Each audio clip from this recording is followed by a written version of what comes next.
বন্ধুরা, welcome to concept learning.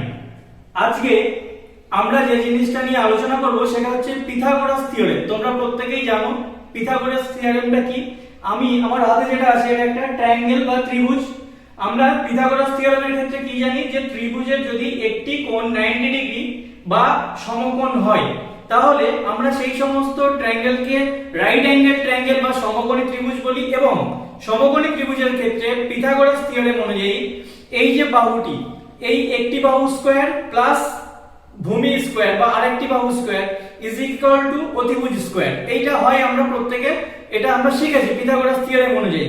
কিন্তু আমরা এখনো কোনোদিন এটাকে জাস্টিফাই করিনি ভিজুয়ালি, বা এটাকে কখনো আমরা কিন্তু দেখিনি যে বাস্তবে এটা সত্যিই কি হচ্ছে। তাহলে আমরা আজকে যেটা দেখবো এই পিথাগোরাস থিওরেমে যেটা a square plus b square is equal to c square, যে ফর্মুলাটা আমরা এতদিন ধরে শিখে এসেছি, তার একটা ভিজুয়াল জাস্টিফিকেশন বা তার একটা ভিজুয়াল প্রুফ, সেটা কিন্তু আমরা আজকের এই ভিডিওতে দেখব। এবং সেখানে আমরা খুব সুন্দরভাবে দেখব যে কিভাবে a square plus b square is equal to c square actually আমাদের যেটা হচ্ছে সেইটাকেই আমরা দেখব। তাহলে আমরা কি করব, প্রথমে এই যে ত্রিভুজটা নিলাম, সাপোজ আমরা ত্রিভুজটাতে কি করব, এই অতিভুজ যেটা আছে অতিভুজটাকে আমরা নিচের দিকে নিয়ে একটু ঘুরিয়ে দিলাম, এইভাবে দেব। দেওয়ার পরে আমরা কি করছি, অতিভুজটাকে নিচের দিকে রেখে এইভাবে ত্রিভুজটা সেটআপ করলাম। এবারে আমরা যেটা করব, আমরা জানি একটি বাহু হচ্ছে a, একটি বাহু b এবং অপর বাহুটি c। আমরা এই যে a b c নামকরণ করলাম, এটা যদি ছোট থেকে বড় একটা অর্ডারে সাজাই তাহলে সবথেকে ছোট বাহুটা নিলাম a, তারপরে মিডিয়াম সাইজের বাহুটা নিলাম b এবং সবথেকে বড় বা যেটা অতিভুজ সেটাকে আমরা নিলাম c। তাহলে এই ত্রিভুজটা আমাদের তৈরি হয়ে গেল। এবারে আমরা যদি একটু ভালো করে ভাবি পিথাগোরাস থিওরেমে a স্কয়ারটা কি অ্যাকচুয়ালি। a স্কয়ার আমরা যদি দেখি এটা একটা এরিয়া বা ক্ষেত্রফল। কেমন ক্ষেত্রফল, যদি একটা বর্গক্ষেত্র আমরা নিই যার একটি বাহু a বা দুই সাইডেরই বাহু a, তাহলে এই যে সাপোজ এই যে বর্গক্ষেত্র নিলাম, এই যে এখানে দেখতে পাচ্ছ যে এর সমান করে আমরা একটি বর্গক্ষেত্র নিলাম, যে বর্গক্ষেত্রের চারটি বাহুই a। তাহলে এই বর্গক্ষেত্রের ক্ষেত্রফল কত হবে, a স্কয়ার। তাই তো, আমরা সেটাই তো জানি যে বর্গক্ষেত্রের ক্ষেত্রফল সমান বাহুর স্কয়ার। তাহলে আমরা কিন্তু এই ত্রিভুজ থেকে a স্কয়ার টার্মটা কিন্তু এইভাবে একটা ক্ষেত্রফলের আকারে দেখালাম। একইভাবে আমরা এই b বাহুর ক্ষেত্রে b স্কয়ার এই জিনিসটাকেও আমরা একইভাবে দেখাবো। তার জন্য একইভাবে আমরা a যেরকম একটা চতুর্ভুজ নিয়েছিলাম, বর্গক্ষেত্র নিয়েছিলাম, একইভাবে b এর জন্য আমরা b বাহু বিশিষ্ট আরেকটি বর্গক্ষেত্র নিলাম। তাহলে এই b বাহু বিশিষ্ট বর্গক্ষেত্রটির ক্ষেত্রফল কত হবে, b স্কয়ার। এবারে আমরা একইভাবে এই যে নিচের অতিভুজ যেটা c বাহু বিশিষ্ট আরেকটি বর্গক্ষেত্র আমরা নেব। তাহলে এই c বাহু বিশিষ্ট বর্গক্ষেত্রের ক্ষেত্রফল কত হবে, c স্কয়ার। সেটাকে আমরা এখানে এইভাবে লাগিয়ে দিলাম, ঠিক আছে। তাহলে আমরা c বাহু বিশিষ্ট একটি বর্গক্ষেত্র এখানে নিলাম যেটা হচ্ছে c স্কয়ার। এবারে আমরা যেটা দেখব, আমরা পিথাগোরাস থিওরেম অনুযায়ী কি বলছে, এই a square plus b square is equal to c square. তাহলে আমরা যদি দেখি যে এই c স্কয়ার বা এই বড় বর্গক্ষেত্রের যে ক্ষেত্রফল, এইটা যদি এই যে আমার এই b স্কয়ার এবং a স্কয়ার এই দুটো ক্ষেত্রফলের সমান যদি আমি দেখাতে পারি, যে এই দুটো ক্ষেত্রফল যোগ করে যদি এইটার সমান আমি দেখাতে পারি, তাহলেই প্রমাণ হয়ে যাবে যে পিথাগোরাস থিওরেমে a square plus b square is equal to c square.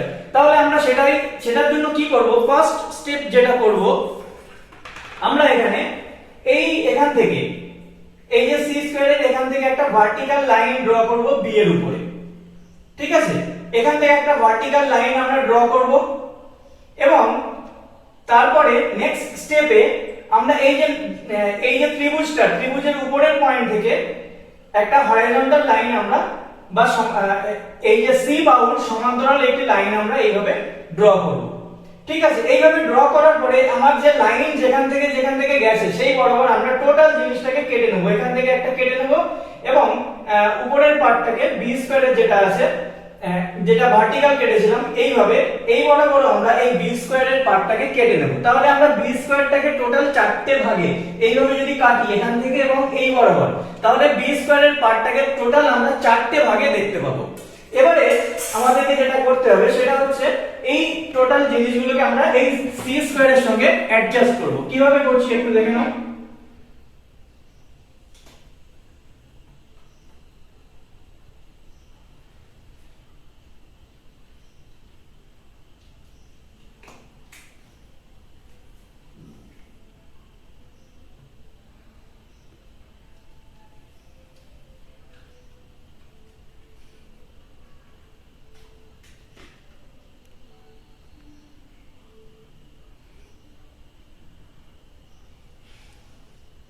এই কাটাটা যতটা অ্যাকুরেট হবে আমার অ্যাডজাস্টমেন্টটাও ততটা অ্যাকুরেট হবে। কাটাটাতে একটু 19-20 হয়ে গেলে অ্যাডজাস্টমেন্টে একটু 19-20 হয়ে যাবে।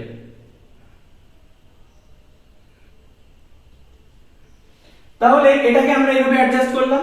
এবারে আমাকে এই যে মাঝখানে যে গ্যাপটা আছে এখানে আমরা যদি দেখি, তোমরা যদি এক্সাক্ট মেজারমেন্ট অনুযায়ী যদি তোমরা এই কাট আউট গুলো করতে পারো তাহলে দেখবে এই এক্সাক্ট মিডল যে পয়েন্টটা যে আমার পড়েছিল, এই যে মিডল, তাহলে এখান থেকে কিন্তু আমরা ভিজুয়ালি খুব সুন্দরভাবে দেখতে পেলাম যে টোটাল a স্কয়ার প্লাস এই অরেঞ্জ কালার যেটা আছে সেটা b square is equal two, that is absolutely is equal to c square. তাহলে এটাই ছিল আমাদের কিন্তু পিথাগোরাস থিওরেমের ভিজুয়াল প্রুফ। আমরা এতদিন ধরে শুধু ফর্মুলাই মুখস্থ করেছি, কিন্তু কখনোই আমরা সেটা জাস্টিফাই করিনি। আমাদের টিচাররা যখন কোনো কিছু বলে আমাদের অবশ্যই কোশ্চেন করা উচিত যে সেটা আদৌ হবে কি বা সেটা কেন হচ্ছে। এই জাস্টিফিকেশন গুলো যদি তোমরা করতে শেখো তাহলে দেখবে ম্যাথস যে সাবজেক্টটা তার প্রতি তোমাদের ইন্টারেস্টও বাড়তে থাকবে এবং ম্যাথটা কখনো আর বোরিং মনে হবে না। সাবজেক্টটাকে এনজয় করো এবং এইভাবে খুব একটা সমস্ত জিনিস যাই শিখবে সেটা কেন হচ্ছে এবং কিভাবে হচ্ছে এই কোশ্চেনগুলোর উত্তর খুঁজতে থাকবে। তাহলে দেখবে টোটাল এনজয়মেন্টের মাধ্যমে খুব মজার ছলে ম্যাথটাকে কিন্তু তোমরা ভালোবেসে ফেলবে। আশা করি এই ভিডিওটি ভালো লেগেছে প্রত্যেকের। যদি ভালো লেগে থাকে অবশ্যই লাইক করবে এবং আমাদের এই চ্যানেলটি সাবস্ক্রাইব করো, যাতে এই ধরনের আরো কনসেপচুয়াল ম্যাথমেটিক্স বা সায়েন্স রিলেটেড জিনিসগুলো তোমরা শিখতে পারো। আমরা এর পরেও বিভিন্ন সময়ে সময়ে ম্যাথমেটিক্যাল বিভিন্ন কনসেপ্টগুলো তোমাদের সামনে উপস্থাপনা করব, সেগুলো অতি অবশ্যই দেখবে। এবং এই বলেই শেষ করছি। অসংখ্য ধন্যবাদ প্রত্যেককে।